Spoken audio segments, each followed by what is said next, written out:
Assalamualaikum warahmatullahi wabarakatuh. Perkenalkan, nama saya Skarayana dari SA semester 2 dengan nomor NIM 2008202030. Saya di sini akan sedikit menjelaskan tentang materi yang saya bawakan, yaitu tentang hukum agraria. Apa aja sih yang dibahas dalam hukum agraria? Yaitu ada pengertian, ada tujuan, ada tentang sejarah hukum agraria itu sendiri, dan ada asas-asas hukum agraria dan hak-hak tanah dalam UUPA. Kita akan masuk ke materi yang pertama, yaitu tentang pengertian hukum agraria.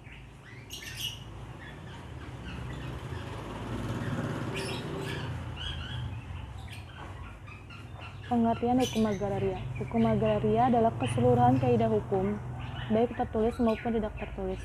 Menurut Blackleaus Dictionary, hukum agraria adalah hukum yang mengatur kepemilikan, penggunaan, dan distribusi tanah dalam pedesaan. Hukum agraria dalam arti luas ialah keseluruhan kaidah-kaidah hukum, baik tertulis maupun tidak tertulis, yang mengatur mengenai bumi, air, dan batas-batas tertentu juga, serta kekayaan alam yang terkandung di dalamnya. Seluruh bumi, air, ruang angkasa, dan seluruh kekayaan alam yang terkandung di dalamnya dikuasai oleh negara. Oleh karenanya, negara berwenang untuk: 1. Mengatur penyelenggaraan, peruntukan, penggunaan, dan pemeliharaan terhadapnya. Yang kedua yaitu menentukan dan mengatur hubungan hukum antara orang dengan bumi, air, dan ruang angkasa. Yang ketiga, menentukan dan mengatur hubungan hukum antara orang dan perbuatan hukum yang mengenai bumi, air, dan ruang angkasa. Yang kedua yaitu ada sejarah hukum agrarian.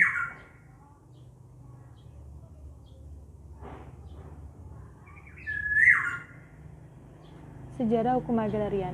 Sebelum UUPA berlaku, sebelum tanggal 24 September 1960, hukum agrarian di Indonesia bersifat dualistis, karena hukum agrarian pada waktu itu bersumber pada hukum adat dan hukum perdata barat. Dari segi berlakunya, hukum agrarian di Indonesia dikelompokkan menjadi dua, yaitu hukum agrarian kolonial yang berlaku sebelum Indonesia merdeka dan terus berlaku hingga akhir disahkannya UUPA pada tahun 1960. Dan yang kedua adalah hukum agraria nasional setelah disahkannya UUPA pada tahun 1960.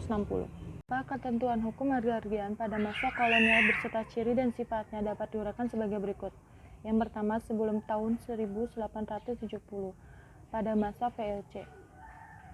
Kebijakan politik pada masa itu antara lain yaitu ada kontingenten, yaitu pajak hasil atas tanah pertanian harus diserahkan kepada penguasa kolonial.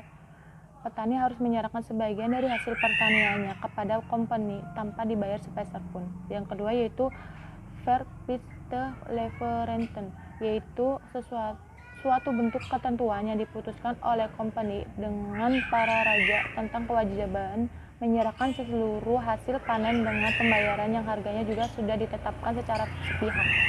Yang ketiga itu ada Rorendiensten, yaitu kebijaksanaan ini dikenal dengan kajorodi yang dibebankan kepada rakyat Indonesia yang tidak mempunyai tanah pertanian.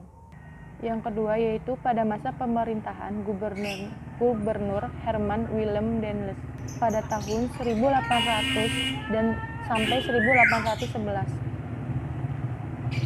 Awal dari perubahan struktur penguasaan dan kepemilikan tanah dengan penjualan tanah hingga menimbulkan tanah partikelir. Tanah partikelir adalah tanah gendom yang mempunyai sifat dan corak istimewa. Yang membedakan dengan tanah gendom lainnya ialah adanya hak-hak pada pemiliknya yang bersifat kenegaraan yang disebut dengan hak petualangan. Misalnya, 1.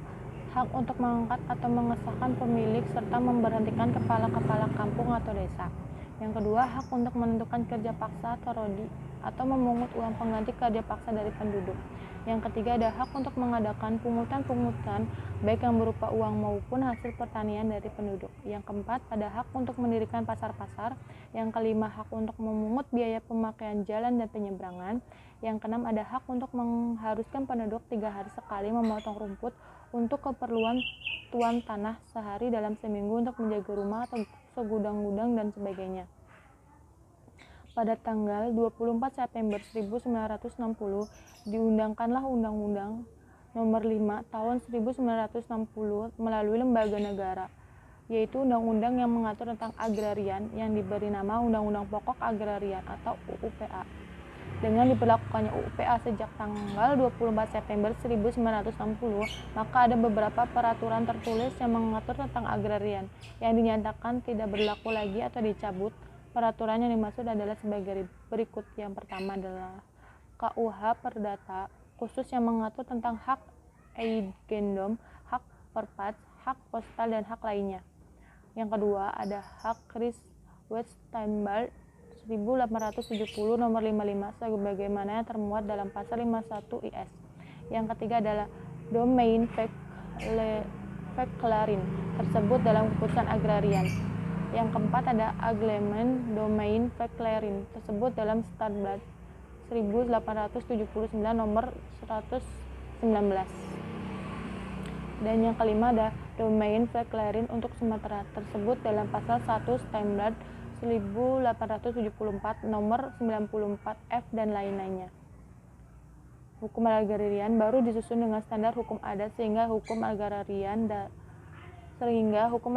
adat mempunyai peran penting dalam sejarah lahirnya UUPA.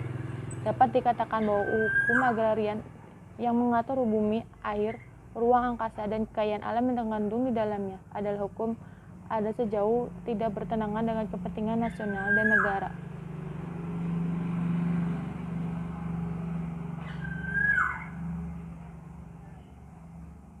Yang ketiga ada tujuan hukum agrarian. Yang pertama itu meletakkan dasar bagi penyusun hukum agrarian nasional.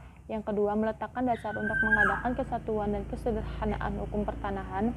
Yang ketiga meletakkan dasar untuk memberikan kepastian hukum mengenai hak-hak atas tanah bagi rakyat seluruhnya.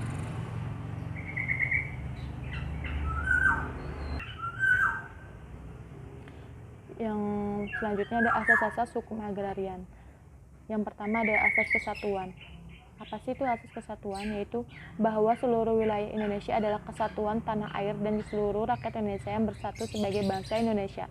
Yang kedua ada asas kepentingan nasional, yaitu asas ini tampak dari ketentuan pasal 2 ayat 1 dan 3 UUPA yang pada pokoknya menentukan bahwa seluruh wilayah Indonesia dan kekayaan alam yang terkandung di dalamnya dikuasai negara demi kemakmuran rakyat Indonesia seluruhnya. Yang ketiga ada asas nasionalisme, yaitu asas yang menyatakan bahwa hanya warga Indonesia saja yang mempunyai hak milik atas tanah atau tidak boleh mempunyai hubungan dengan bumi dan ruang angkasa dengan tidak membedakan antara laki-laki dan wanita serta sesama warga negara baik asli maupun keturunan. Yang keempat ada asas manfaat.